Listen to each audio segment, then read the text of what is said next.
DPSP directive principle of state policy, राज्य के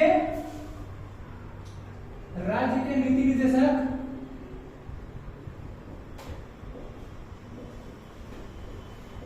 तत्व। ठीक है, एक जो आप पढ़ेंगे मूल अधिकार,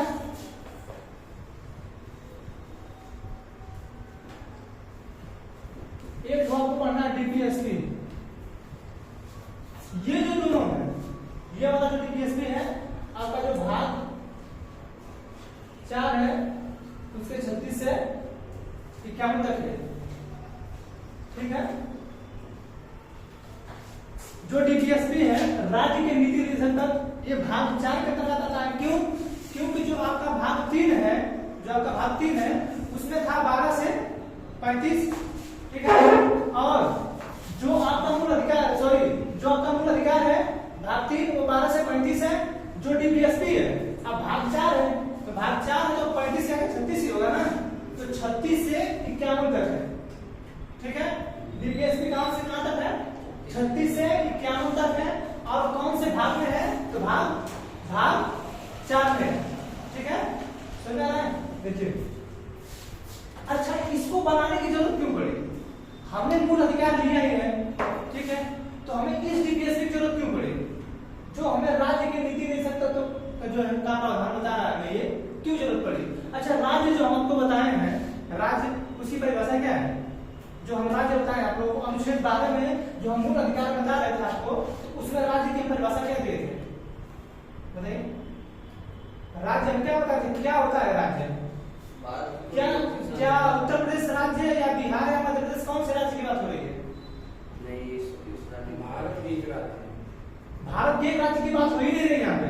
जो ये राज्य लिखा है ये भारत के जो किसी भी राज्य की बात नहीं है, चाहे वो अनुच्छेद 12 हो और चाहे वो अनुच्छेद जो 12 में परिभाषा राज्य की, चाहे अनुच्छेद जो 36 में है।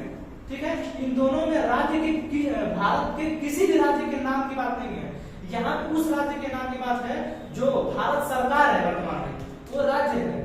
संसद जो है वो राज्य है। भारत सरकार के अंतर्गत कार्यरत अधिकारी जो है वो राज्य है। राज्य की सरकारें राज्य है, विधानसभाएं राज्य है। ठीक है, समझा रहे हैं? एनटीपीसी राज्य है, यूपीएससी राज्य है, यूपीपीसीएस राज्य है, बीपीएससी राज्य। अच्छा, राज्य क्यों है? क्योंकि ये अपने नियम और कानून बनाने के लिए स्वतंत्र है। ठीक है, नियम और कानून बनाने के लिए स्वतंत्र है, इसीलिए इनको जो है राज्य का दर्जा दिया गया है। ठीक है, समझा है? तो अब मूल अधिकार का क्या बात है? मूल अधिकार में यह होता है कि आपके जीवन से संबंधित किसी भी अधिकार का उल्लंघन होगा।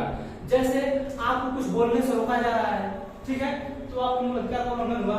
ठीक है, आप सभाएं करना चाहते हैं तब आपके मूल अधिकार का उल्लंघन हुआ। ठीक है, आप संगठन बनाना चाहते हैं तब आपके मूल अधिकार का उल्लंघन हुआ। आप कहीं घूमना जाना चाहते हैं तब आपके मूल अधिकार का उल्लंघन हुआ। ठीक है, आपको आरक्षण, अगर आप बैकवर्ड से हैं चाहे SC ST से हैं, अगर आपको आरक्षण नहीं मिल रहा है जितना प्रावधान है, तब जो है आपके मूल अधिकार का उल्लंघन हो रहा है। अगर आपको नौकरी में जो समानता है, समानता की बात की गई है कि धर्म, मूल, वंश, जाति, लिंग के आधार पर भेदभाव नहीं होगा, अगर उसका उल्लंघन हो रहा है तब आपके मूल अधिकार का उल्लंघन होगा। ठीक है, तो उसमें यह था मूल अधिकार है कि आपको जो है जो हाई सुप्रीम कोर्ट थी, आप अनुच्छेद 32 के तहत और अनुच्छेद 226 के तहत सुप्रीम कोर्ट और हाई कोर्ट जा सकते हैं, क्योंकि हमारे मूल अधिकार का उल्लंघन हुआ है। ठीक है, तो मूल अधिकार जो था वो नैसर्गिक था। हमें बताए थे कि जो मूल अधिकार है वो नैसर्गिक है, ये हमें जन्म से ही प्राप्त हो जाता है। जैसे हम इस धरती पर पैदा होंगे, ठीक है, जैसे भारत की जमीन पर पैदा होंगे, हमें हर एक अधिकार मिलेगा। जैसे अभी जो छोटा बच्चा पैदा होता है तो उसको जो है निमोनिया वगैरह का टीका वगैरह, जो पोलियो, खसरा वगैरह का टीका लगता है, वो उसका मूल अधिकार है। वो बच्चा माँ के गर्भ में जन्म ले लेता है तभी से उसका मूल अधिकार है, उसको आप मार नहीं सकते हैं। इसीलिए आप लोग देखते होंगे कि कहीं भी बड़े बड़े जो डॉक्टर है उस पर लिखा रहता है यहाँ पे भ्रूण परीक्षण नहीं होता है, लिखा रहता नहीं कि यहाँ पे भ्रूण परीक्षण नहीं होता है। क्यों? क्योंकि वो जब आपके गर्भ में बच्चा ने ले लिया आकार, तो आप उसको नहीं मार सकते। ठीक है, चलो, तो वो मूल अधिकार है। तो हमारे संविधान निर्मात्री लोग जब संविधान बना रहे थे, वो लोग को ये तो पता था ना, उसमें हमारे पास पैसे भी नहीं थे ना, उतने हमारे पास उतने पैसे तो नहीं थे उसमें। ठीक है, उन लोगों ने सोचा कि हम क्यों ना कुछ ऐसे अधिकार हों जिनको हम किसी अन्य भाग में रखें और उसका ऐसा प्रावधान कर दें कि उसको जो है जबरदस्ती लागू नहीं किया जाए। ठीक है, जैसे आपको मूल अधिकार हम जो बताए हैं उसमें यह प्रावधान है कि आपको जबरदस्ती लागू कराया जा सकता है। अगर आपको बोलने से रोका जाएगा तो आप तुरंत सुप्रीम कोर्ट भागेंगे। ठीक है, समझा रहा है? अगर आपको नौकरी में बराबर नहीं दी गई तो तुरंत सुप्रीम कोर्ट भागेंगे। समझा रहा है? यानी ये जो चीज है इसमें आप तुरंत भागेंगे। अब कुछ ऐसी चीजें हैं जिसमें आप तुरंत नहीं जा पाएंगे। तो इसी चीज को बी.एन. राव ने कहा था कि हमारे पास जो है दो प्रकार के अधिकार हैं, एक तो हमें जो मूल अधिकार से मिलता है और एक जो है राज्य के नीति निर्देशक तत्वों से मिलता है। ठीक है, मूल अधिकार के अंतर्गत जो अधिकार मिलते हैं वो नैसर्गिक हैं, वो हमें हर समय मिलेंगे। लेकिन ये जो बीपीएसपी है इसके तहत जितने भी अधिकार दिए जाएंगे वो नैसर्गिक नहीं होंगे, क्योंकि उसको जो है सुप्रीम कोर्ट के द्वारा उसको लागू नहीं कराया जाएगा। ठीक है ना, इसीलिए जब बी.एन. राव लोग संविधान बना रहे थे, पैसा नहीं तो हमारे पास पैसा नहीं था, तो उन्होंने सोचा कि इसको ऐसी जगह रख दें कि जिसको जबरदस्ती लागू न कराया जाए। ठीक है, अच्छा जब बीपीएसपी लागू हो रहा था, ठीक है, जब बीपीएसपी लागू हो रहा था तो उन लोगों के दिमाग में, मतलब जो संविधान बना रहा है वो कुछ ना कुछ अपना दिमाग लगाते ही होंगे, लगा रहे होंगे, कुछ तो सोचे होंगे इसको रखने में। ठीक है, तो अब देखिए, तो हम जो राज्य बताए हैं आपको, जो राज्य हम आपको बताए हैं उसमें उस वाले राज्य में जो मूल अधिकार वाले में है उसको वो जो अधिकार हमें उसके खिलाफ मिलता है। जैसे आप बताएं भारत सरकार राज्य है, हमें बताएं कि भारत सरकार अगर आर्मी की जॉब निकाली है, ठीक है, चाहे एयरफोर्स की जॉब निकाली है, अगर आपको वो बराबरी का मौका नहीं दे रही है तो आप तुरंत सुप्रीम कोर्ट भागेंगे। ठीक है, जैसे पहले आर्मी में महिलाओं को जाना नहीं चाहती थी महिलाएं, ठीक है, बाद में सुप्रीम कोर्ट को पता चला कि ऐसा क्यों हो रहा है, तो जैसे क्या है बिहार के राजनीति संदर्भ है थोड़ा सा ऐसा बोलता है कि महिलाएं थोड़ा सा कमजोर होती है। ठीक है, वो आर्मी में उतना मेहनत नहीं कर पाएंगी। ठीक है, इस चीज के लिए पहले महिलाओं को उतना नहीं भेजा जाता था, लेकिन अब जो है महिलाओं को भी भेजा जा रहा है। क्योंकि किसी न किसी तरह उनका अधिकार का उल्लंघन हो रहा है। तो उस समय जब लोग बनाते तो सोच रहे थे कि हम कुछ ऐसा करें जिससे किसी को ज्यादा समस्या न हो। महिलाओं को भी बॉर्डर में भेजते होंगे तब क्या? महिलाओं को भी बॉर्डर पे भेजते होंगे। हाँ, ये सब सारी महिलाएं बॉर्डर पर रहती हैं आर्मी में। आर्मी में जो इनको डिप्लॉय नहीं किया गया है, इनका भर्ती हो रही है, आने वाले कुछ समय में भी जाएंगे। ठीक है, सीआरपीएफ में महिलाएं, बीएसएफ में आईटीबीपी महिलाएं, आईटीबीपी महिलाएं पूरे पर्वतों पर चढ़ती है। आपका जो भारत के ऊपरी वाला भाग है वहां पे महिलाएं जाती हैं वहां के। ठीक है, तो उन्हीं सभी चीजों को देखते हुए जो है कुछ ऐसे नियम और कानून बनाए गए। तो जो बी.एन. राव थे हमारे संवैधानिक सलाहकार थे। ठीक है, बी.एन. राव थे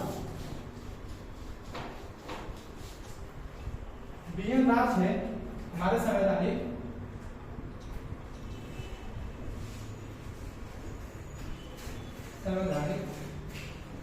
सलाहकार। ठीक है, बी.एन. राव हमारे संवैधानिक सलाहकार थे। ये बर्मा के भी संविधान के सलाहकार थे। ठीक है, बर्मा जो म्यांमार है जो 1935 में लगा, उसके भी संविधान के संवैधानिक सलाहकार थे। ठीक है, इन्होंने ही कहा था कि हम जो है बीपीएसपी को भी एक प्रकार का मूल अधिकार ही माने, लेकिन इसको इसके अंतर्गत रखें। ठीक है, इन्होंने ही कहा था कि ये भी एक मूल अधिकार का ही प्रकार है, क्योंकि इसमें भी व्यक्तियों को ही अधिकार मिल रहे हैं। ठीक है, और राज्य द्वारा ही प्रदान किए जा रहे हैं। ठीक है, समझा रहे हैं? तो इन्होंने कहा था बी.एन. राव ने कि इसका भी जो प्रकार वो भी एक मूल अधिकार का ही प्रकार है, लेकिन ये जो है सुप्रीम कोर्ट द्वारा जो लागू कराने की बात की जा रही है, ये जो सुप्रीम कोर्ट द्वारा लागू जबरदस्ती नहीं होगा जैसे आपका मूल अधिकार लागू होता है। ठीक है, इसका भी जो तरीका मूल अधिकार का ही है। ठीक है, उसके बाद ग्रेविन ऑस्टिन, ये ब्रिटेन के हैं, जानकार हैं, राजनीति के हैं, ग्रेविन ऑस्टिन, इन्होंने कहा था कि ये जो सब राज्य के नीति निर्देशक तत्व है, ये जो है कि कहीं के भी संविधान का, कहीं का भी संविधान उसका आत्मा है। क्योंकि जो मूल अधिकार है उसमें आपके मूल अधिकार का उल्लंघन होगा तब आप सुप्रीम कोर्ट भागेंगे, लेकिन जब इसमें आएंगे, हम जब आपको इसमें आगे बढ़ाएंगे तो इसमें आपको क्या क्या दिया जाना चाहिए, आपको क्या मिलना चाहिए। ठीक है, आपको खाना कैसा मिलना चाहिए, आपको वस्त्र कैसा मिलना चाहिए, आपको वो क्या दे सकते हैं। ठीक है ना, वही सब चीजें इसमें दी गई है। तो इन्होंने कहा था कि उसका उल्लंघन मूल अधिकार में होगा, ठीक है। लेकिन हमारे शरीर को किस चीज की जरूरत होगी, कुछ ऐसी चीजें जो इसमें बताई गई है, हम आपको आगे इसके बारे में बताएंगे, ठीक है। तो जो ग्रेनविल आस्टिन है, इन्होंने कहा कि कहीं का भी संविधान हो, ठीक है, कहीं का भी संविधान हो, वो जो वहां की आत्मा है, ठीक है, इन्होंने कहा कहीं का भी संविधान होता है वो वहां का आत्मा होता है, ठीक है। किसको कहेंगे? डीपीएसपी को, ठीक है। फिर भीमराव अम्बेडकर ने कहा था, देखिए राज्य के जो नीति निर्देशक तत्व होंगे, ठीक है, जो बी.आर. अम्बेडकर है, बी.आर. अम्बेडकर, उन्होंने कहा था,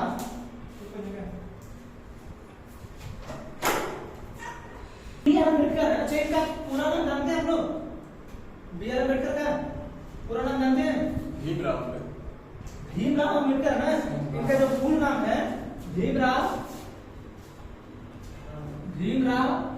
रामजी अम्बेडकर, इनका जो पूरा नाम यही है। तो BRR होना चाहिए ना? किसका मतलब होता है? भीमराव। बी का मतलब भीमराव, हाँ, बी से मतलब भीमराव, आर से मतलब रामजी अम्बेडकर, ठीक है, भीमराव रामजी अम्बेडकर, इनका फुल नेम यही है, ठीक है। जब इन्होंने, अब क्योंकि ये भी तो संविधान सभा के सदस्य थे ना, और प्रारूप समिति के जो है अध्यक्ष थे, ठीक है, प्रारूप समिति के भीमराव अम्बेडकर थी। तो ये लोग बना रहे थे संविधान, तो कोई कह रहा है कि इसका जो प्रकार है डीपीएसपी का, वो मूल अधिकार का प्रकार है। कोई बोल रहा है कि ग्रेनविल आस्टिन में संविधान कहीं का भी हो, जब डीपीएसपी किसी को भी दी जाती है तो वहां की आत्मा होती है, ठीक है। फिर भीमराव अम्बेडकर जी बोले कि हम जब डीपीएसपी प्रदान कर रहे हैं किसी को भी, तो हम उसमें क्यों ना उसको हम सामाजिक, ठीक है, सामाजिक आर्थिक कल्याण की बात करें, ठीक है। भीमराव अम्बेडकर जी ने कहा क्यों ना हम वहां पे सामाजिक आर्थिक कल्याण की बात करें, ठीक है, समझा ना। तो भीमराव अम्बेडकर जी ने ये कहा कि हमको जब भी डीपीएसपी में रखना है कुछ भी, तो हम क्योंकि प्रारूप समिति के थे ना सदस्य, तो अब प्रारूप क्या होता है? किसी भी चीज का प्रारूप तैयार करना, जब आप उसके अध्यक्ष है तो आप उसके मेन मालिक हैं, आप उसके मेन मुखिया हैं, आप ही बताएंगे कि उसका प्रारूप क्या है, ठीक है।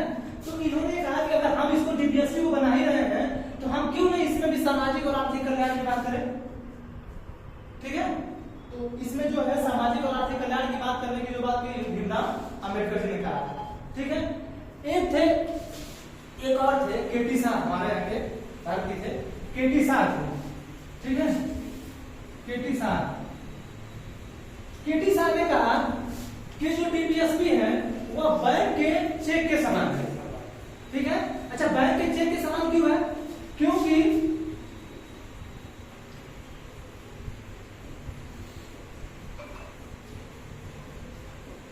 बैंक के चेक के समान क्यों कहे थे?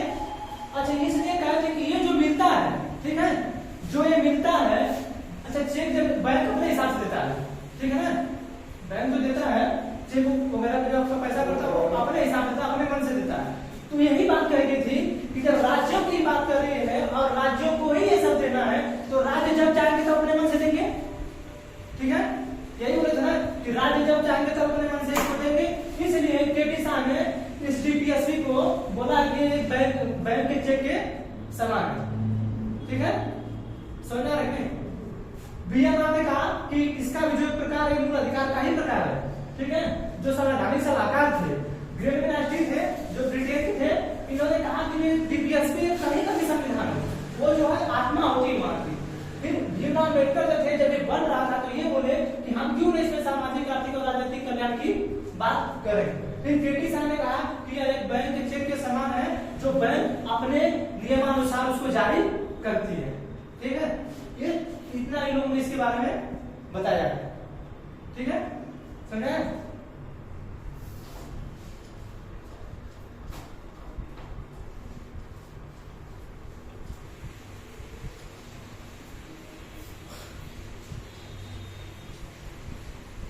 अच्छा, इतना बताने के बाद देखिए ये बोल रहा है कि राज्य के नीति निर्देशक, ठीक है।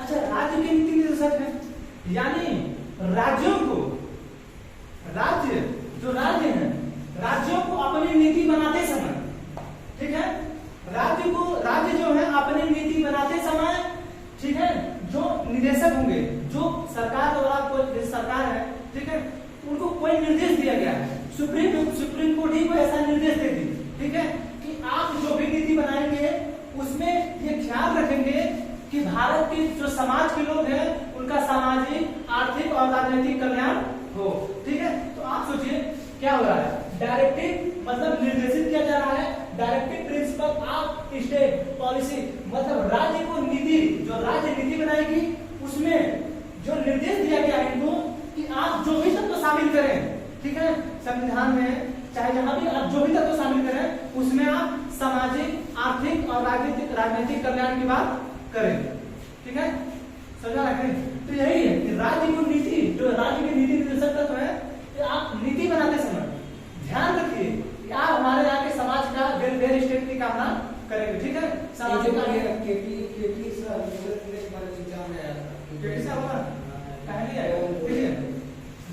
आप जो अब इसको नीति बनाना है, ठीक है, अब जब नीति बनाना है, तो आप कौन कौन से राज्य जो है नीति बनाएगी उसी की चर्चा आपके 36 से क्या बनेगी, ठीक है, कि राज्य नीतियां बनाते समय किस चीज का ख्याल रखेगा, कौन से ऐसे चीज है जिसका ख्याल रखेगा राज्य। अच्छा, राज्य बता दिया क्या होता है, समझा है ना, राज्य क्या होता है पता है, राज्य होता है ना, राज्य जो है वो यहाँ उस राज्य की बात हो रही है, यूपीएससी, हाँ, जो ऐसी संस्थाएं हैं जो अपना कार्यभार संभालने के लिए पूर्णतः स्वतंत्र है, ठीक है, वो खुद अपना नियम बनाए, जैसे यूपीएससी खुद का पेपर बनाती है, जब उसका मन करता पेपर लिख देती है। क्या सुप्रीम कोर्ट कभी बोली है कि आप परीक्षा ले लीजिए, सुप्रीम कोर्ट कभी बोली है कि आप परीक्षा क्यों इतना लेट ले रहे हैं, ठीक है। जैसे यूपी बोर्ड का पहले पेपर अप्रैल में होता था, अप्रैल में मई वगैरह चल जाती थी, लेकिन अब उसका माने कि फरवरी में लेते हैं, क्यों वो स्वतंत्र है यूपी बोर्ड, ठीक है। जैसे कितनी भर्तियां निकालना रहता है यूपीएससी को बता देगी कि हमको 1000 पोस्ट निकालना है, तो सुप्रीम कोर्ट क्यों बोलेगा कि आप जो 1000 पोस्ट क्यों निकालेंगे, नहीं, हमारे पास तो फिर उनकी जो बात होगी यूपीएससी वाली की, यूपीएससी अपनी बात बताएगा, फिर वो रखेंगे जो है सरकार के सामने, ठीक है, तो सभी बातें एक दूसरे के सामने रखी जाएंगी, तो बात होता जाएगा वैसा। तो जो राज्य है वहां भी किस राज्य की बात की गई है, न कि किसी उत्तर प्रदेश बिहार की, ठीक है, समझे। तो राज्य जो नीतियां बनाएंगे वो 36 से 51 के बीच बनाएंगे, ये नीति क्या बनाएंगे इसकी चर्चा इस राज्य के नीति निर्देशक तत्वों में, ठीक है, समझा रहे हैं। तो अनुच्छेद 36 क्या है, अनुच्छेद 36 है, इसमें भी राज्य की परिभाषा है, इसमें भी राज्य की परिभाषा है। अच्छा, राज्य की परिभाषा जो हम बताए हैं कि भारत सरकार, ठीक है, संसद, भारत सरकार के अंतर्गत कार्यरत अधिकारी, राज्य सरकार, विधानसभा, राज्य सरकार के अंतर्गत कार्यरत अधिकारी, एमटीपीसी, ठीक है, यहाँ पे लिख देते हैं, यूपीएससी, यूपीपीसीएस, ठीक है, रेलवे, ठीक है, रेलवे, निर्वाचन आयोग, बहुत से ऐसी संस्थाएं हैं, और कितनी संस्थाएं यहाँ पे लिखे, ठीक है, भारत सरकार, इसको इंडिया गवर्नमेंट, स्टेट गवर्नमेंट, ठीक है, आपका नगर निगम, ठीक है, नगर निगम जो है, जैसे अगला क्या बताया तो राजनीतिक आर्थिक, क्या हुआ, एक राजनीतिक आर्थिक बताया ना, राजनीतिक आर्थिक, अरे तो बताएंगे आगे ना, देखिए ये अब ये जो है राज्य की परिभाषा में ये लोग राज्य में आ रहा है, समझा रहा, ये यूपीएससी, यूपीपीसीएस, रेलवे, निर्वाचन आयोग, इंडिया गवर्नमेंट, स्टेट गवर्नमेंट, नगर निगम, आपके यहाँ जो नगर निगम काम करती है वो भी स्टेट है, आपको वही डिसाइड करती है कि आपके घर का जो नक्शा होगा कैसा होगा। आप जब भी अपनी बिल्डिंग शहर में बनवाएंगे, आपका नक्शा डिसाइड होता है, आप जाएंगे नगर निगम के सामने, बड़ी बड़ी बिल्डिंग जब बनवाना रहता है तो उसका नक्शा डिसाइड होता है। जैसे नोएडा का जो ट्विन टावर गिरा था, वो उसका नक्शा सही से नहीं बना था, वो बन रहा था 2008 से, ठीक है, उसका नक्शा सही नहीं था, उसके बीच जो दूरी थी 16 मीटर चाहिए थी, जो 11 मीटर थी, तो उसी सब उन्हीं सभी चीजों को देखते हुए नोएडा प्राधिकरण ने उसको जो है रद्द करवा दिया, ठीक है, तो गिरा दिया गया उसको। तो राज्य की जो पावर है अलग अलग सबके पास पावर है, नगर निगम के पास पावर थी, ठीक है, उसी तरह सबके पास पावर है। तो राज्य जितने भी नियम बनाएंगे उसमें जो है सामाजिक, आर्थिक और राजनीतिक कल्याण की बात करेंगे, इसमें ये कहा गया है, ठीक है। अब मूल अधिकार में सामाजिक, आर्थिक, राजनीतिक कल्याण की बात नहीं कहा गया, उसमें ये कहा गया कि किसी भी व्यक्ति के मूल अधिकार का अगर व्यक्तिगत उल्लंघन होगा तब जो है आपको सुप्रीम कोर्ट भागने का एकदम बिल्कुल अधिकार है, ठीक है, समझा आपने? तो अनुच्छेद जो 36 है इसमें राज्य की परिभाषा दी गई है। राज्य क्या क्या समझ में आ गया? यही है राज्य। ये कुछ भी बनाए, जो नियम इनको बनाना होगा अपना बनाए नियम, ठीक है। अनुच्छेद 37 कहता है कि आप जिस तरह, अनुच्छेद 37 ये कहता है कि आप जिस तरह अनुच्छेद 32 के तहत जैसे तुरंत भाग जाते हैं सुप्रीम कोर्ट, अनुच्छेद 226 के तहत जैसे तुरंत भाग जाते हैं हाई कोर्ट, आप वो जो भागते हैं तुरंत ना, आप इसमें नहीं भाग पाएंगे, ठीक है। समझ रहे हैं? तो इसको जो है राज्य की नीति निर्देशक तत्व को जबरदस्ती सुप्रीम या हाई कोर्ट द्वारा लागू नहीं कराया जा सकता है, ठीक है। इसको ये बोला जा रहा है कि सुप्रीम कोर्ट या हाई कोर्ट द्वारा ये जो इसमें जितने भी बातें की जाएंगी ये वाद योग्य, ठीक है, और ये वाद योग्य नहीं होगी, ठीक है। यानी आप जो है न्यायालय में इसको आप नहीं ले जाएंगे, ठीक है। समझा रहे? क्योंकि जब आपके मान लीजिए आप योगी जी बोले हैं, योगी जी मोदी जी बोले कि हम सबके खाते में 15 लाख रुपए देंगे, ठीक है। अभी इसको आगे समझाएंगे आपको, ठीक है। तो ये जो है आपका सुप्रीम कोर्ट या हाई कोर्ट के तहत जब अनुच्छेद 32 और 226 के तहत मूल अधिकार में भाग जाते थे आप सुप्रीम कोर्ट, आपको वहां नहीं भाग पाएगा, आप भाग ही नहीं पाएंगे, क्योंकि यह वाद ही नहीं है और न्यायालय में परिवर्तन ही नहीं है, यानी जबरदस्ती न्यायालय इसको लागू नहीं करा पाएगा, ठीक है। समझा रहे? इसे जो राज्य है सुप्रीम कोर्ट जो हाई कोर्ट है इसे जबरदस्ती लागू नहीं करा पाएगा, ठीक है ना। समझा रहे? कितना समझाएगा? अनुच्छेद 36, अनुच्छेद 37, ठीक है। देखिए क्या हुआ,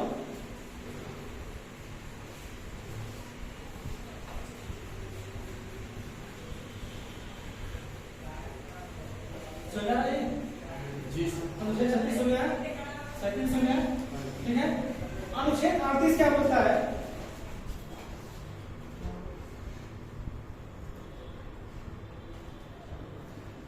राज्य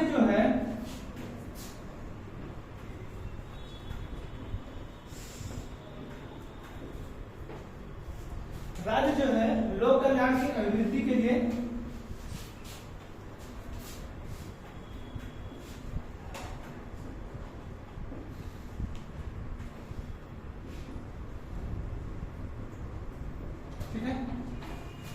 राज्य जो है लोक कल्याण की अभिवृद्धि की बात करेगा। इसमें क्या है? अच्छा, लोक मींस क्या होता है? जनता। एक तो है संघ लोक सेवा आयोग, ठीक है, यूनियन पब्लिक सर्विस कमीशन, एक है संघ लोक सेवा आयोग। लोक मींस एक जनता होता है, तो जनता के कल्याण की अभिवृद्धि की बात करेगा अनुच्छेद 38 के तहत। अब इसमें क्या है? अब जैसे अब राज्य की बात कर रहा है, राज्य की बात कर रहा है। अच्छा, भारत सरकार राज्य है, ये जो है राज्य किसकी बात करेगा? लोक कल्याण की बात करेगा ना, ठीक है। अच्छा ये बताइए, अब राज्य लोक कल्याण की बात करेगा तो जिस भारत सरकार को हम बता रहे हैं कि राज्य भारत सरकार लोक कल्याण की बात करेगी, तो उसमें क्या बताया गया है? जैसे नरेंद्र मोदी जब प्रधानमंत्री का चुनाव लड़ रहे थे तो उन्होंने पहली बार बोला था कि हम सभी लोगों के खाते में 15-15 लाख रुपए देंगे, बोले कि नहीं? अच्छा, वो राज्य की बात है, वो राज्य की बात है। हम भारत सरकार को बता रहे हैं, इसमें बताया कि भारत सरकार जो राज्य है, यानी भारत सरकार जब प्रधानमंत्री मोदी भारत में सरकार बनाएंगे तो भारत सरकार में राज्य हो जाएंगे, यानी जब वो राज्य होंगे तो जनता के कल्याण की बात करेंगे, कहेंगे कि नहीं? आएंगे तो कहेंगे कि हम रामलला हम आएंगे, मंदिर वही बनाएंगे, ठीक है। कहेंगे कि हम पर डे जो है एक महीने में एक एम्स बन रहा है, ठीक है, शायद एक साल में एक एम्स बन रहा है, ठीक है ना, और पर डे एक IIT खुल रही है, ठीक है। ऐसा मतलब कल्याण की बात कर रहे हैं लोग, कुछ भी बोले। तो जब बोले थे आपके प्रधानमंत्री मोदी जी कि हम सभी के खाते में 15-15 लाख रुपए देंगे, तो किसकी बात कर रहे हैं? ठीक है। तो वो जो भारत सरकार और राज्य है, यानी ये सोचिए कि जब भारत सरकार राज्य होगी, यानी जो चुनाव में वायदे होते हैं वो होते हैं, ठीक है। तो ये बताइए कि जब मोदी जी वायदा करके आए थे कि हम 15 लाख आपको देंगे, वायदा करके आए थे, मोदी जी वायदा करके आए थे कि हम हर साल आपको 2 करोड़ नौकरी देंगे, आए थे? आए थे। आज जो है आपको 2 करोड़ नौकरी मिल रही है, ठीक है। तो ये बताइए, जब राज्य जो है, राज्य आपको तो चुनाव में वादा किए थे, वादा किए थे नहीं, चुनाव में वादा किए थे अखिलेश यादव बोले थे कि हम सभी को लैपटॉप देंगे। 2012 से पहले जब वो चुनाव नहीं जीते थे, मुख्यमंत्री नहीं बने थे, मुलायम सिंह यादव के आधार पर वो चुनाव लड़े थे, तो अखिलेश यादव बोलते कि हम सभी को जो है लैपटॉप देंगे, ठीक है। तो 2012 में जितने भी बच्चे इंटर क्वालिफाई किए थे सबको लैपटॉप मिला था, ठीक है। तो वो किसकी बात कर रहे हैं? जब सत्ता में आए तो राज्य हो गए कि नहीं? समझा रहे कि बात? समझा रहे?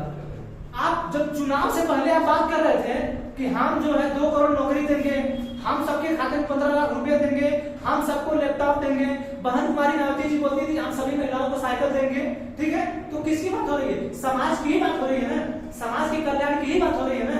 हम राशन देंगे आपको, ठीक है। तो किसकी बात हो रही है? समाज की ही बात हो रही है ना, समझा रहे नहीं? तो जब वो चुनाव से पहले थे, चुनाव से पहले बोले थे, अगर वो चुनाव के बाद उस चीज को पूरा करना चाहते तो पूरा कर सकते थे कि नहीं?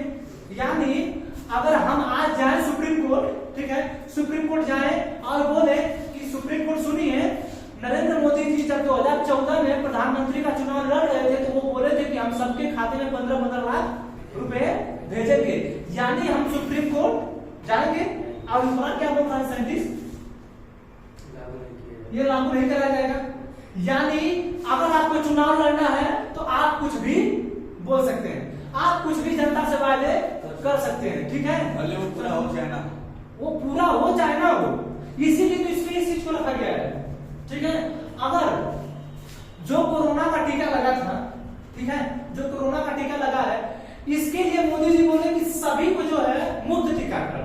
आप पेट्रोल टंकियों पे जाएंगे, ठीक है, पेट्रोल टंकियों पे जाएंगे तो लिखा रहता है सभी को मुफ्त सेवाएं टीकाकरण की, ठीक है, समझा रहे हैं। और ऐसे हाथ करके शायद मोदी जी वहां खड़े रहते हैं, समझा रहे हैं। अच्छा, उनसे जब पूछा जाएगा, ये बताइए कि जब आप मुफ्त की बात कर रहे थे तो उसी समय क्यों बोला गया कि पेट्रोल, और जब संसद में पूछा गया कि पेट्रोल के दाम क्यों बढ़ रहे हैं, तो ये लोगों ने ये बोला था कि हम लोग इतना टीका लगा रहे हैं इसीलिए हम इसका दाम बढ़ा रहे हैं। तो ये बताइए मोदी जी, जब इतना टीका लगा रहे हैं आप तो काहे जब वहां पे लिख रहे हैं कि मुफ्त हम दे रहे हैं आपको, काहे लिख रहे हैं?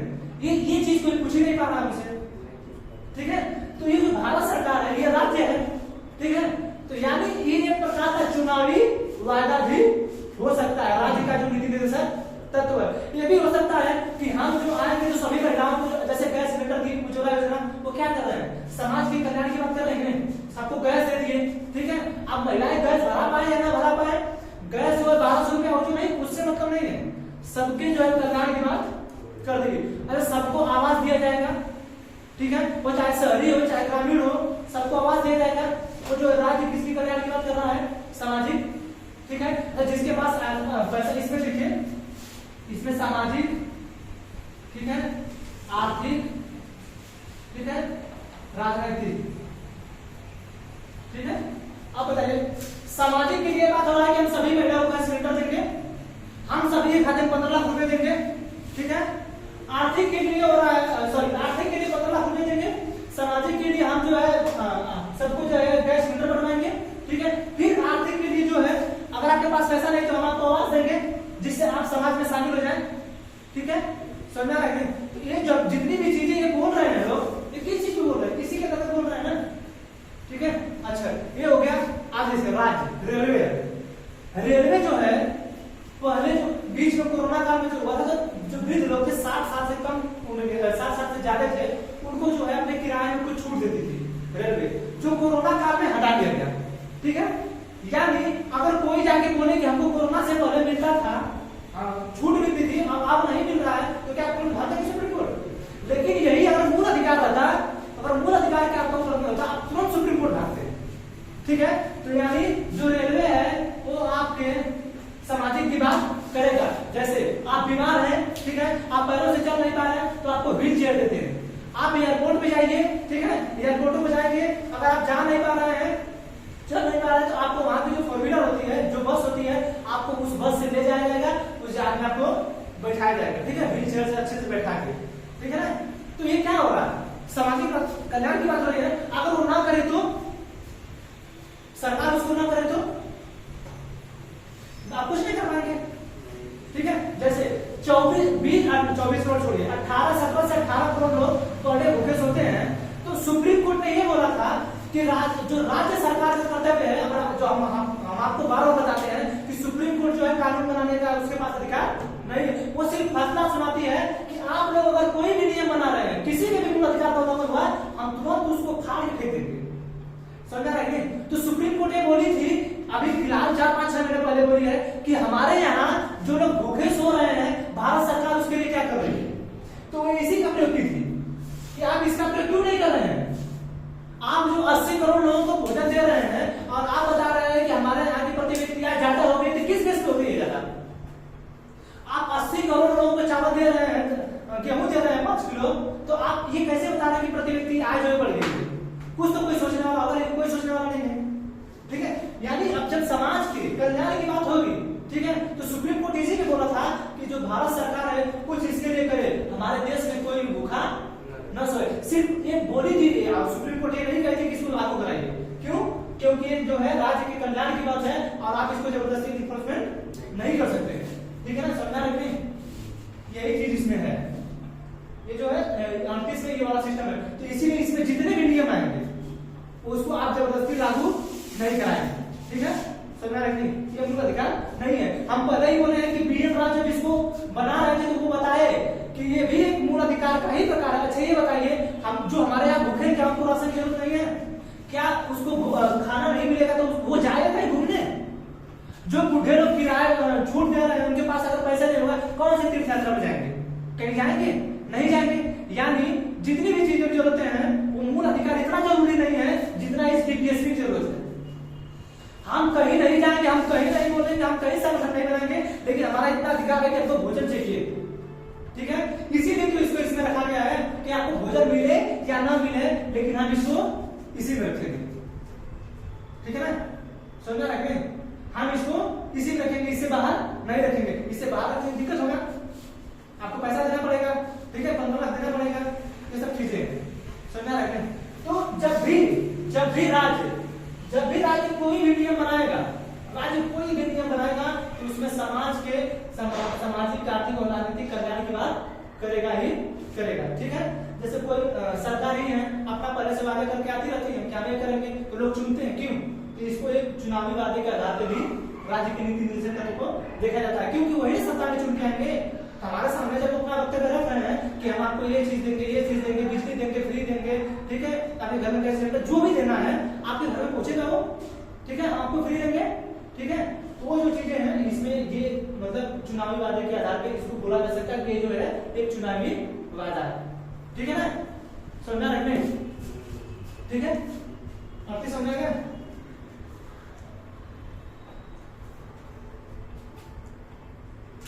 अनुच्छेद 39।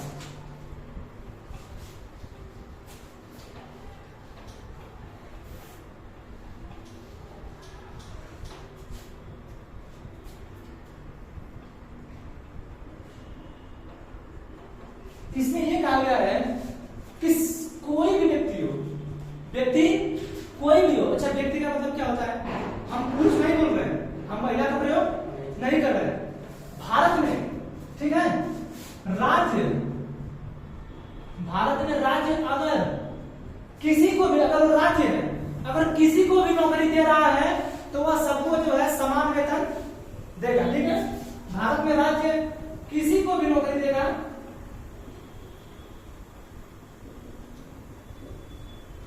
तो सबको समान कार्य के लिए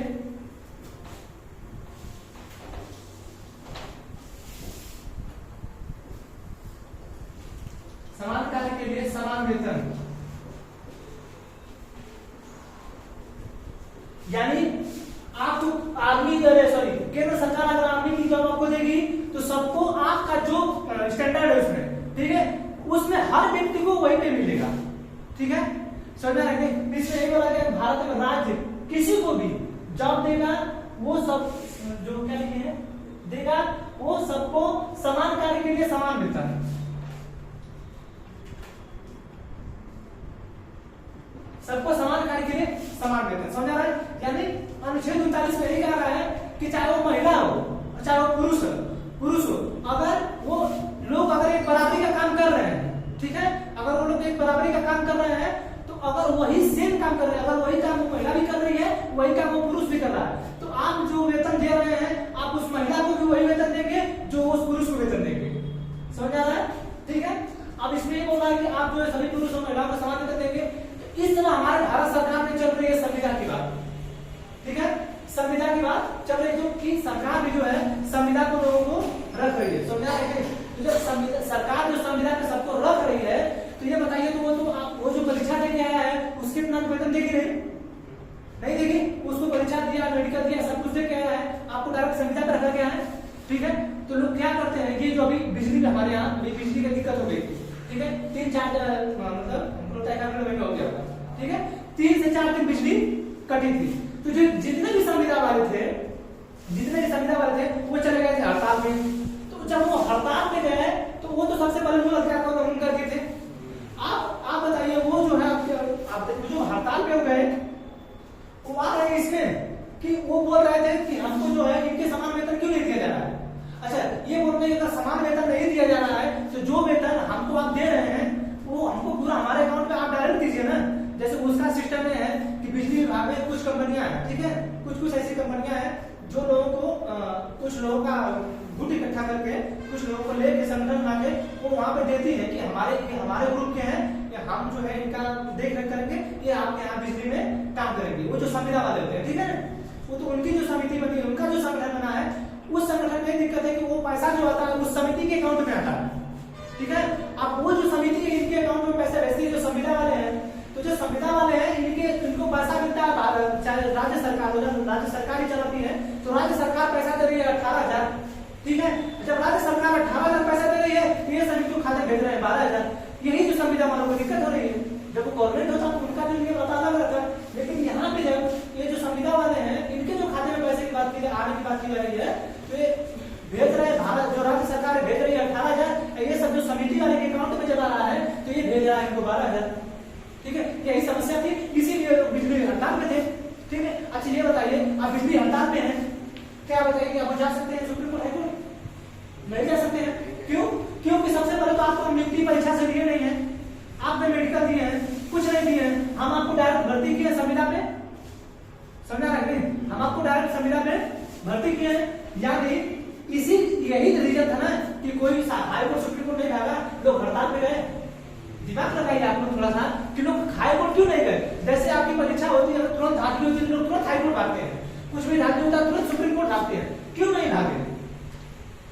क्यों नहीं भागे लोग? जिनको नहीं मिल रहा था पैसा ना, जो बिक्री कर्मी थे इनको पैसा नहीं मिल रहा था, तो क्यों नहीं भागे लोग? क्यों? क्योंकि ये जानते थे कि हमको ये वाला मामला जो हमको नहीं मिलेगा, ये वाला जो अधिकार हमको नहीं मिलेगा। ठीक है ना, समझा रहे? इसीलिए यही कहा गया कि भारत के राज्य जो राज्य है जिसको बताएं अगर किसी की भी जॉब देंगे, अगर उसमें पुरुष हो चाहे महिला हो, अगर उन दोनों का समान के नहीं काम होगा। अगर हम जैसे सरकार फिजिक्स का कोई लेक्चरर है, ठीक है, अगर फिजिक्स का लेक्चरर वो महिला भी है और फिजिक्स का लेक्चरर पुरुष भी है, तो जितना उस महिला को मिलेगा उतना ही उस पुरुष को वेतन मिलेगा। ठीक है, समझा रहे? लेकिन ये बताइए हमारे जो घर है, हमारे घर में हमारी माँ दीदी जो लोग काम करती हैं, क्या उनको उतना वेतन मिलता है? क्या उस जॉब से वो ज्यादा काम नहीं करती है? करती है कि नहीं काम? ठीक है, लेकिन हम उनको कुछ नहीं दे पाते हैं। ठीक है ना, समझा रहे? तो जो है तो वो जो घर वाली बात हो जाएगी, जैसे आने दिमाग में कुछ खुफात टाइप रहता है तो लगते हैं लोग क्वेश्चन कुछ ऐसा कि हमारे गांव में जो महिलाएं काम करती है उनको ऐसा क्यों नहीं होता। अरे वो अपने अलग बात हो, ठीक है ना, कुछ भी क्वेश्चन कोई भी पूछ सकता है। तो जो भारत राज्य है कोई भी कानून, कोई भी नियम, कोई भी नौकरी देगा तो उसमें समान कार्य होगा तो उसके लिए आपको समान वेतन देना होगा। ठीक है, देखिए फिर अनुच्छेद 39 समझा है ये अनुच्छेद 39 ठीक है, इसमें ये कहा गया है कि आपको जो राज्य है निःशुल्क विधि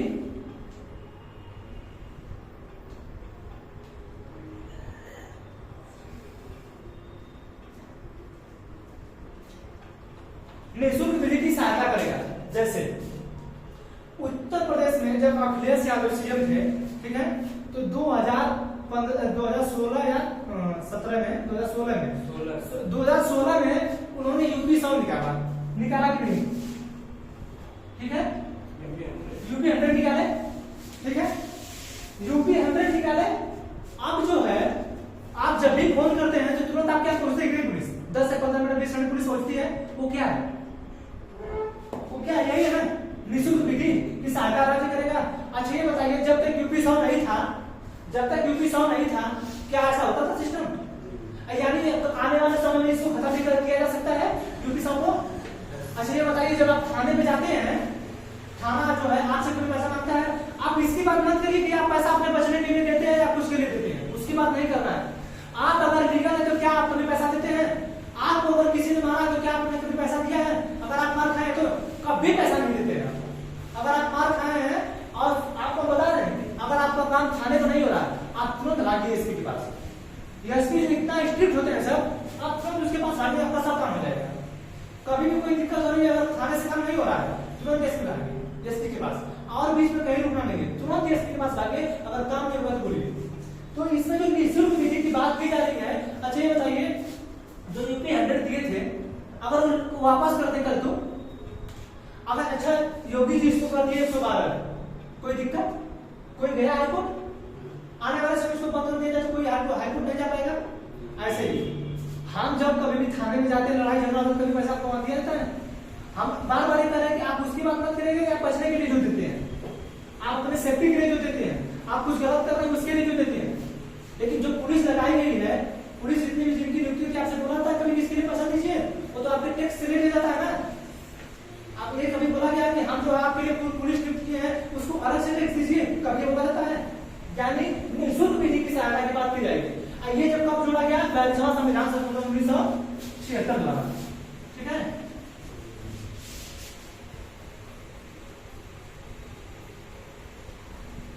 42वां संविधान संशोधन 1976 द्वारा इसको जोड़ा गया कि जो राज्य की सरकारें हैं अगर उनके पास ऐसा कोई अधिकार है, ऐसा कोई काम वो कर सकते हैं कि इस काम को वो करें, ठीक है, समझा रखें।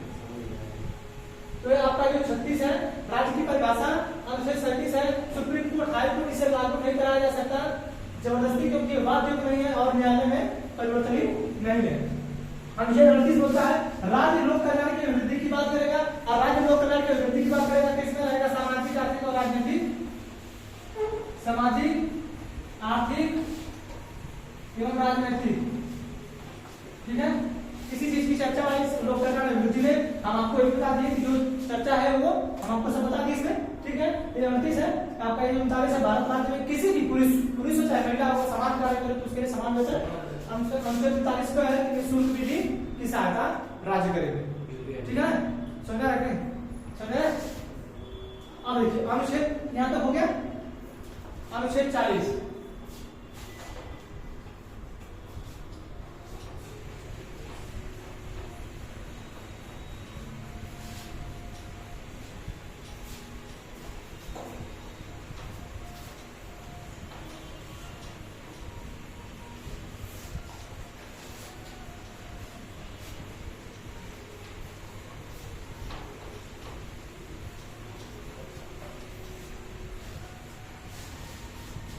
अनुच्छेद 40 इसमें ये कहा गया है, इसमें पंचायत की बात की गई, ठीक है। इसमें किसकी बात की गई है? पंचायत की, ठीक है। इसमें बात की गई पंचायत की। अच्छा ये जब लागू हो रहा था, जब हम इसका ड्राफ्ट तैयार कर रहे थे, प्रारूप जब इसका बना रहे थे, इस बीपीएससी का जब हम प्रारूप बना रहे थे, तो जब हम जो चीजें हमको इसमें रखना था, जो चीजें हमको मूल अधिकार से बाहर रखना था, जैसे कुछ ऐसी चीजें हैं जो मूल अधिकार में हैं, कुछ ऐसी चीजें जो यहाँ पर रखी गई हैं, तो हमको जो मूल अधिकार से बाहर रखना था। तो ये जो पंचायत वाली बात है, ये भीमराव अम्बेडकर जो थे इसके पक्ष में नहीं थे। क्यों? क्योंकि जो प्रारूप तैयार कर रहे थे वही नहीं प्रारूप तैयार कर रहे थे, लेकिन जो गांधी जी थे इस पंचायत के पक्ष में थे, ठीक है। तो बी आर अम्बेडकर इसके विपक्ष में थे, तो काट देते हैं, और गांधी जी इसके पक्ष में थे। गांधी भीमराव अम्बेडकर जी बोलते थे कि जब कभी भी पैसा पहुंचता है यहाँ से, ठीक है, यहाँ से जब कभी भी गांव में पैसा जाता है तो पूरा पैसा नहीं जा पाता है। जैसे 1986 में जब राजीव गांधी की सरकार थी, राजीव गांधी स्वयं प्रधानमंत्री थे, तो जब पंचायत की बात हो रही थी, पंचायत को मतलब बहुत पहले से ही जो है आपका 1959 में जब 2 अक्टूबर 1959 को पहली बार जब नागौर में, ठीक है, 2 अक्टूबर 1959 में जब नागौर में राजस्थान का जिला है, जब यहाँ पे पहली बार यहाँ पे पंचायत को लागू कराया गया था, तभी से इसको जो है संविधान, क्योंकि ये राज्यों को लागू करना था, ठीक है। अब भारत सरकार को लागू करना था तो हर राज्य में लागू करना है इसको, जब हर राज्य में लागू करना है तो अब यहाँ पे संशोधन करना होगा। अब फिर जो है जो संशोधन का इसका सिस्टम है, इसका सिस्टम संशोधन वाला अलग है, क्योंकि ये सभी राज्यों में लागू करना है तो सबसे पहले लोकसभा और राज्यसभा से पारित होगा, फिर सभी विधानसभाओं से इसको पारित कराना होगा, तब ये लागू होगा। ये जल्दी पारित नहीं हो पाया, ठीक है। तो 2 अक्टूबर 1959 को जब पंडित जवाहरलाल नेहरू थे इसको लागू कराया, कि उनके गांधी जी इसको मानते थे, इसके फेवर में थे, इनके पक्ष में थे, इसीलिए इनके जन्म के दिन ही 2 अक्टूबर 1959 को जो है इसको चालू कराया गया। इनके जन्म के दिन पे भीमराव अम्बेडकर का जन्मदिन क्यों नहीं, क्योंकि 14 नवंबर का मनाया जाता है ना, ठीक है। जब जो इनका जन्मदिन था उसी दिन 2 अक्टूबर 1959 को नागौर में राजस्थान में जो ये है पंचायत की आधारशिला रखी गई, ठीक है। कोई महिला जो है उसमें मुखिया हुई थी, शायद महिला ही वो कोई महिला थी जो मुखिया परिवार हुई इसमें। तो जब पंचायत की चर्चा हुई तो जब राजीव गांधी थे ये भी यही बात बोले कि जब हम यहाँ से 1 रुपये भेजते हैं तो गांव में जो है 15 पैसा पहुंचता है। अच्छा ये बताइए, अच्छा 15 पैसा पहुंचता किससे है? हम जब चुनते हैं किसी को, हम जब किसी को प्रधान बनाने जाते हैं तो उससे ले लेते हैं 2000 रुपया, चाहे ये जो है ठर्रा ले लेंगे। तो ये बताइए, जब आप एक ठर्रा दे रहे हैं, चाहे 2000 रुपया दे रहे हैं, तो आपके गांव में जब 1000 वोट है तो कोई व्यक्ति आपको 2000 दे रहा है, कितना खर्चा किया?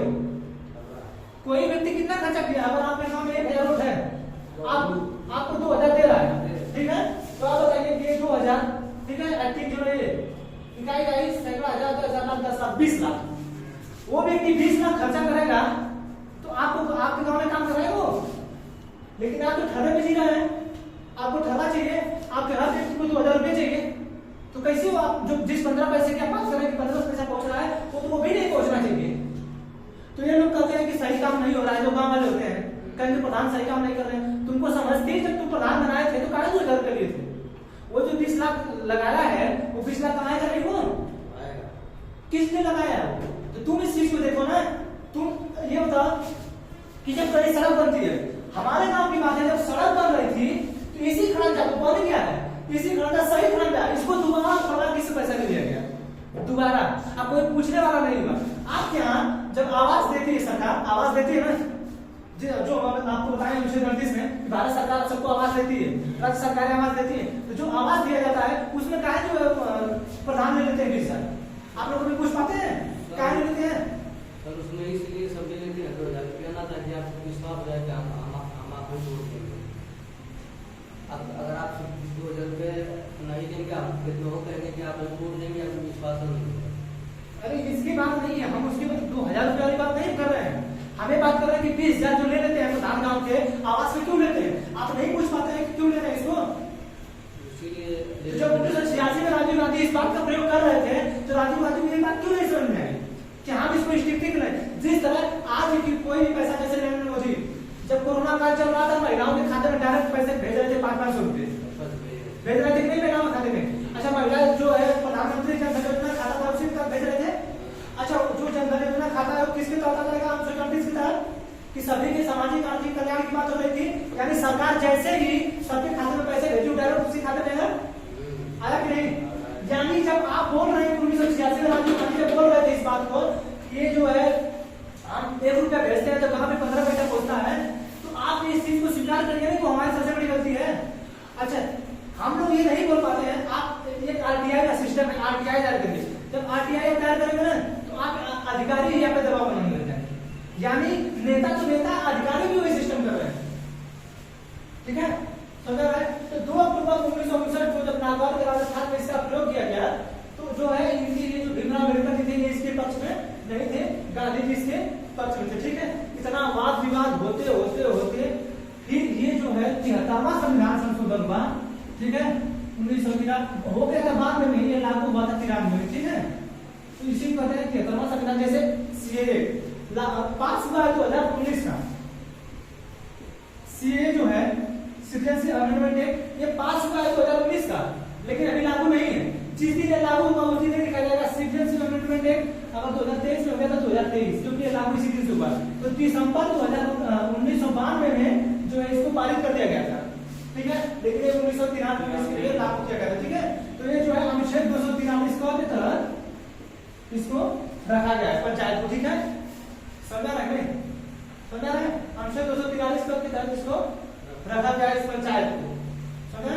जो पंचायत की चर्चा आप तो पंचायत में होगी, लेकिन ये पंचायत अच्छा आप देखिए ये क्या बोला गया, अनुच्छेद 37 क्या बोलता है, अनुच्छेद 37 क्या बोलता है,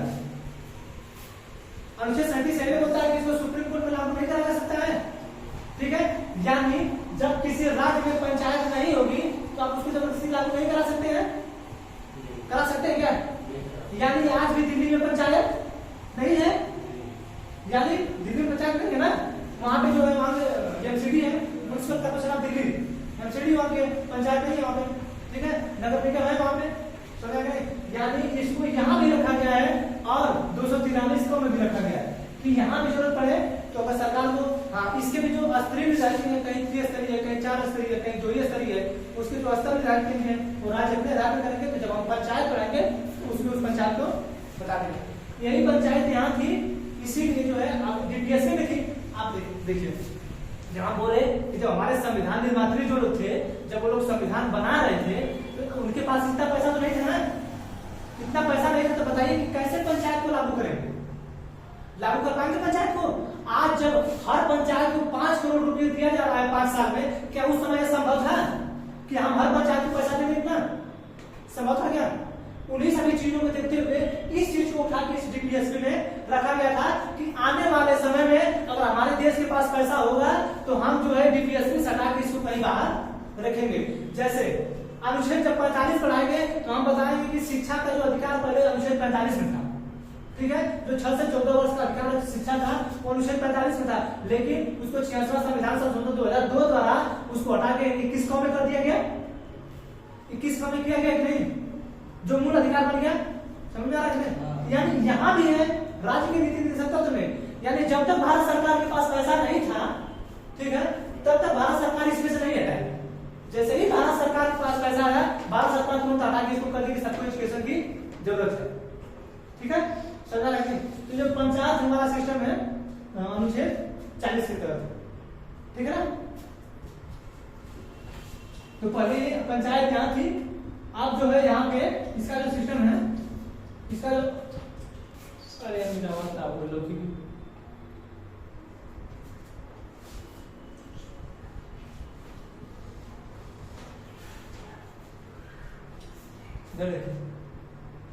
अनुच्छेद 40 पंचायत है, ठीक है, अनुच्छेद 41 क्या बोलता है, कुछ दशाओं में, अनुच्छेद 41 बोलता है कुछ दशाओं में, ठीक है, सरकारी सहायता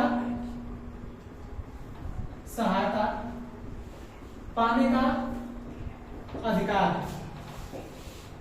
ठीक है, जैसे कुछ दशाओं का मतलब ये होता है, जैसे आपको जो पेंशन देती है, आप जब वृद्ध हैं 60 साल से ऊपर हैं, आपको पेंशन देती है कि नहीं सरकार, यानी सरकारी सहायता हुई, 60 साल से ऊपर है आपको सरकारी सहायता में पेंशन मिलता है कि नहीं, जो सरकार बूढ़े लोग उनको पेंशन मिलता है, ठीक है, वृद्धा पेंशन मिलता है, तो यही लिखा है कुछ दशाओं में सरकारी सहायता पाने का अधिकार, कुछ ऐसी दशाएं हैं जिसमें आपको सरकारी सहायता दी जाएगी, तो जो है वृद्धि में क्या लिखेंगे, इसको क्या लिखेंगे, वृद्ध पेंशन होगा ना, वृद्धा पेंशन विधवा मिलता है, ठीक है, यानी किसी का पति नहीं है तो पेंशन मिलता है, ठीक है, समझा रखिए। देखिए मनरेगा सरकार काम देती है, कुछ दशाओं में सरकारी सहायता पाने का अधिकार, काम पाने का अधिकार, यानी सरकार जो 100 दिन का काम देती है, जो मनरेगा की तरफ, वो अब तो 120 दिन कर दिया है कहीं कहीं पे, पहले 100 दिन था, महात्मा गांधी नेशनल रोजगार गारंटी योजना थी, 120 दिन हो गई है शायद, पहले 100 दिन थी, ठीक है, तो जो प्रदान कर रहा है 120 दिन, अच्छा ये नहीं प्रदान करे तो ठीक, अच्छा इसमें अच्छा विधवा पेंशन वृद्धा पेंशन नहीं मिलता, सबको कुछ पता है, यानी अनुच्छेद 41 से यही कहता है कि हम कुछ दशाओं में हम आपको जो है सरकारी सहायता दे सकते हैं, हम आपको वृद्ध हो गए, अगर आपको शिक्षा की जरूरत है तो आपको शिक्षा दे सकते हैं, ठीक है, सुनना लगने हो सकता है, जैसे आपको जो पीएम वाला एक आयुष्मान योजना कार्ड बना है, ठीक है, आयुष्मान कार्ड बना है, ठीक है, उसके तहत जो सरकार सेवा दे रही है आपको, वो किसकी किसकी बात कर रही है? सामाजिक कल्याण की बात कर रही है, ठीक है ना, समझ रहे हैं? जो आयुष्मान कार्ड में 5 लाख सरकार आपको दी है, किस चीज की बात कर रही है? समाजिक की बात कर रही है ना, कि आप सामाजिक में तबके नीचे तबके से हैं, आपको उठान करके आप आर्थिक नीति में बराबर नहीं है, तो उठान करके आपको आगे लाएंगे, आपको जो है 5 लाख दिया जाएगा एक बार में, यही बोल रही है ना, समझा रहे हैं? तो आप बताइए, आप सरकारी सहायता पा रहे हैं कि नहीं? आप उसके तहत आपको मेडिकल मिलेगा, उसके तहत आप 5 लाख पाएंगे तो सरकारी सहायता ही होगी ना। यानी आपको सरकार कुछ ऐसी दशाएं होंगी, जैसे आपको जब बूढ़े हो जाएंगे तो वृद्धा पेंशन, जब आपके पति नहीं है तो आपको विधवा पेंशन, आपको जो कभी काम नहीं मिल रहा है तो नरेगा मिल जाएगा, ठीक है। ये सब जो काम है यही कहा गया है, इस चीज की जो चर्चा है अनुच्छेद 41 में। अच्छा, अब इसका जो मनरेगा का दुरुपयोग है बहुत बुरी तरीके से होता है। कैसे? अब मनरेगा में सिस्टम ये है कि जो काम करने वाले लोग हैं वो काम करने नहीं जाएंगे, ठीक है, काम करने वाले लोग नहीं जाएंगे, पैसा इनका मिल जाएगा, पैसा इनका जो है पैसा इनका मिल जाएगा, समझा रहे हैं? समझा रहा है? पैसा इनको मिल जाएगा, ये लेकिन जिनका नाम है उनका काम नहीं होगा, वो काम करने नहीं जाएंगे, ठीक है, समझा रहे हैं? किसी से करवा के कुछ पैसा हमको देके बाकी सब पैसे उतार देते हैं सब, ऐसा सिस्टम, लेकिन कोई बोलने वाला नहीं है, समझा रहे हैं? समझा रहे? तो अनुच्छेद 41 के तहत कुछ दशाओं में सरकारी सहायता पाने का अधिकार है, ठीक है, समझा रहे हैं ना? अनुच्छेद 42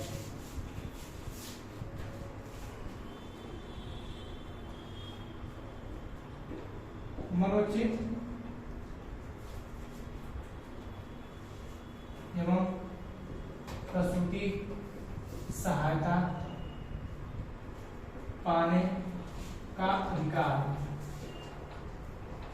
इसमें देखिए, मनोचित दशा एवं प्रसूति सहायता पाने का अधिकार। इसमें यह सिस्टम है, जैसे कभी कभी होता है कि आप कभी भी जॉब कर रहे हैं तो आप बीमार हो जाते हैं, ठीक है, कभी बीमार हो गए आप, ठीक है, तो आप जो है वजन वाला काम नहीं कर पा रहे हैं, ठीक है, आप वजन वाला काम नहीं कर पा रहे हैं, तो ये बोल रहा है कि आपका मन है साथ आप वैसा काम नहीं कर पा रहे हैं, तो आपका जो मेन वाला आदमी, जैसे कहीं अगर पुलिस वाला है तो उसको कहीं भी अर्जी देगी तो पहले एसपी को देगा, अपने एसपी को अर्जी देगा कि हमको जो है थोड़ा सा दिक्कत हो रही है, आप हमें अलग ड्यूटी से हटा के हमें थाने में रख दीजिए, चाहे किसी बैरक में रखवा दीजिए, ठीक है, उसका मन जहाँ चाहे वहां पर रखवाए, ठीक है, जहाँ, तो उसकी जो मनोचित दशा है वो बीमार है। जैसे हम लोग का जो सीआरपीएफ कैंप है, हम लोग जहाँ यहाँ पे सीआरपीएफ कैंप आप देखेंगे, पड़िया मंडी जो है इसके बगल में एक सीआरपीएफ कैंप है, ठीक है, इस सीआरपीएफ कैंप में क्या हुआ कि एक आदमी था, वो मतलब थोड़ा सा दारू वगैरह भी ज्यादा पीता था, तो उसको जो है वो बीमार हो गया था, ठीक है,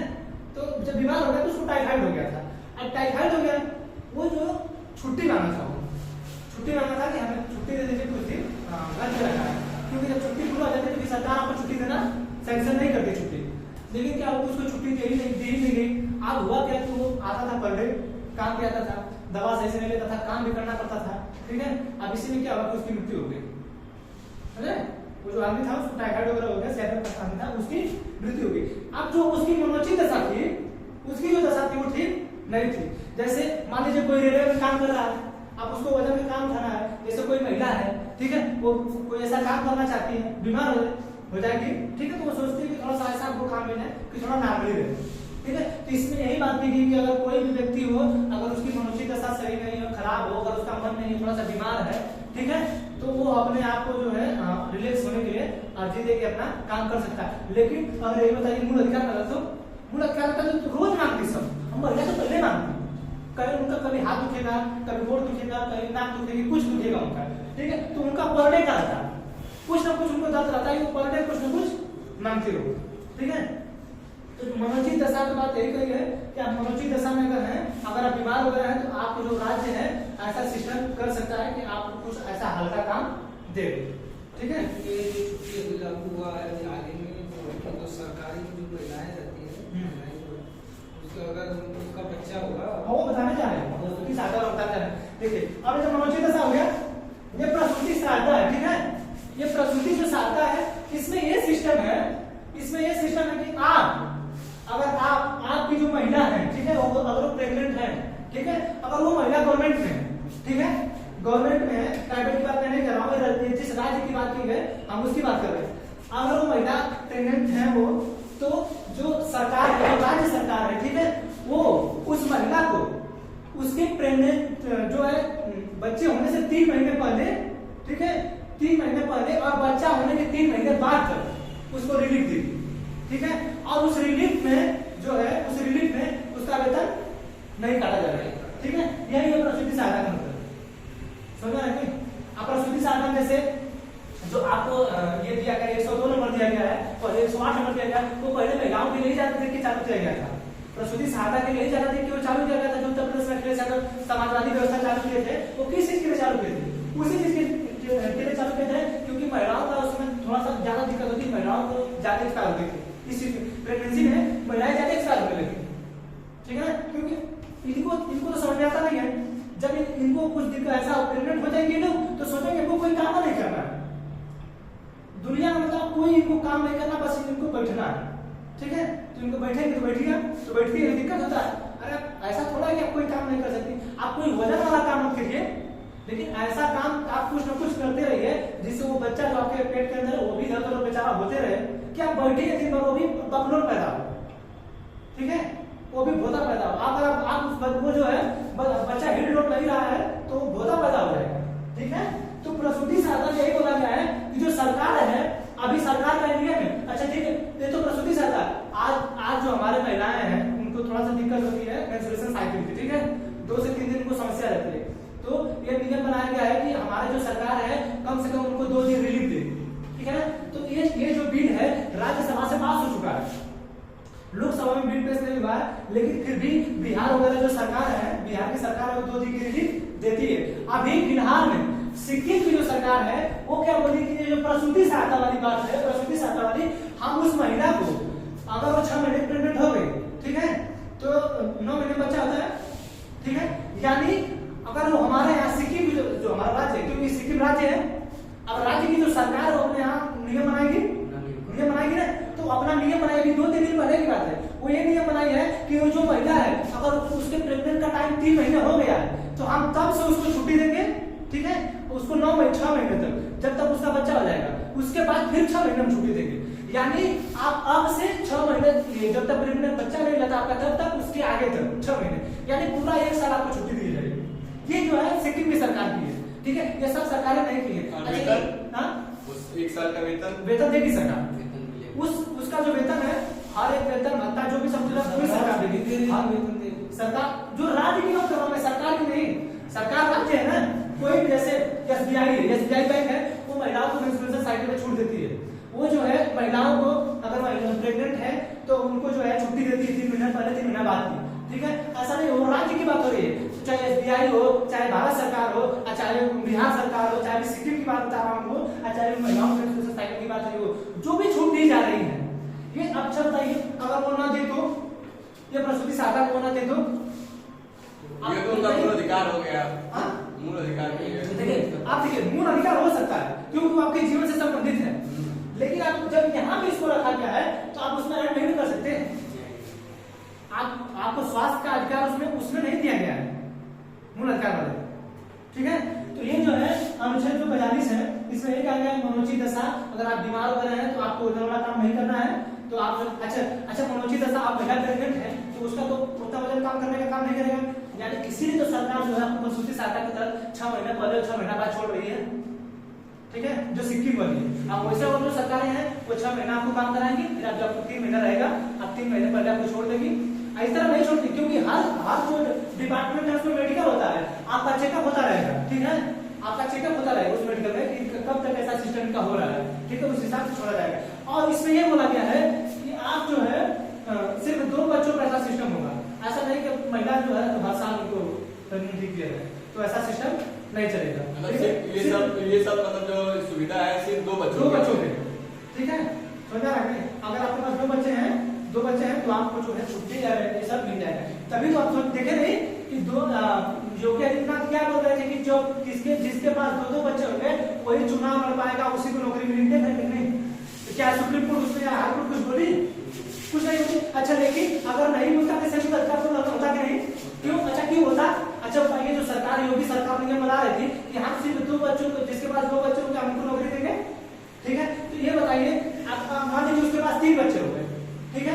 आप नियम बनाए हैं तो उसका व्यक्तिगत अधिकार का उल्लंघन होगा कि नहीं? यानी अनुच्छेद जो 16 है अनुच्छेद 15 उसका उल्लंघन कर रहा है आप, कर रहे हैं। यानी जब आप ऐसी विधि बनाएंगे तो अनुच्छेद 13 पे भागेंगे आप। अनुच्छेद 13 यह कहता है कि हम इस विधि के तहत जो आप ऐसा नियम कानून बनाएंगे उसको रद्द कर देंगे कि नहीं? यानी आप ये डिसाइड करने वाले कौन होते हैं कि हम इनको नौकरी देंगे कि नहीं? हो सकता है उसके दो बच्चे हैं जो तुम्हें एलिजिबल ना हो, तो जो तीसरा वो एलिजिबल होता, ये भी तो हो सकता है। उसके जो दो बच्चे हैं वो एलिजिबल ना हो, तो जो तीसरा उसका वो एलिजिबल हो सकता है कि नहीं? आप थोड़ा सा भी दिमाग लगाइए ना, आप ऐसा क्यों बना रहे हैं? हो सकता है उसके दो बच्चे जो एलिजिबल ना हो, जैसे मान लीजिए ट्रांसजेंडर कोई हो गया, ठीक है, तो या तो दोनों दिमाग से पागल हो गए, ऐसा हो सकता है भाई, बाई मिस्टेक भी किसी कुछ भी कर सकती है, ऐसा होता ही है, ठीक है। तो आप बताइए कि जब ऐसा सिस्टम है कि आप दो नियम बना देंगे तो जो तीसरा व्यक्ति है उसके ऊपर क्या उल्लंघन होगा कि नहीं? होगा ही होगा। यानी अच्छा मान लीजिए वो दोनों सही है, ठीक है, आप वो तीनों सही हैं, आप दोनों को दिए, एक लोग को नहीं दिए, जब भी उसके ऊपर क्या उल्लंघन होगा, यानी फिर वो भागेगा सुप्रीम कोर्ट, तो आप बनाते रह जाइएगा नियम, ठीक है ना? समझ में आ रहा है?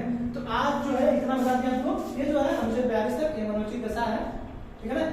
समझ रहे हैं? तो आज जो है इतना ही, बाकी आप दूसरा क्लास आज के लिए, ठीक है ना? समझा रहे हैं? Yes sir. समझा गया? ठीक।